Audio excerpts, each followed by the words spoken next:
So, unang skills na dapat mong masterin sa pagninegosyo ay yung pagbebenta. Everything else will follow. Kasi kapag hindi ka marunong magbenta, hindi mo alam kung paano i-offer yung product mo at services mo, hindi mo alam kung sino yung target customer mo para dun sa i-offer mo, lahat ho ng in-explain kanina hindi mo maia-apply. Kasi magsasara lang din yung negosyo mo. Number 1, dapat maging magaling ka mag-marketing.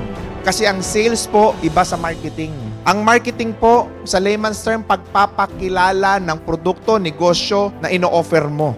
Ang sales po is yung aktual na pagbebenta na nagbebenta ka na nag-o-offer ka na. Ang advertising po is pag-showcase. Magkakaiba ho yan. Sales, advertising, marketing, magkakaiba. Pag-showcase ng brand mo. So dapat ma-distinguish po natin, in terms of marketing, anong level natin.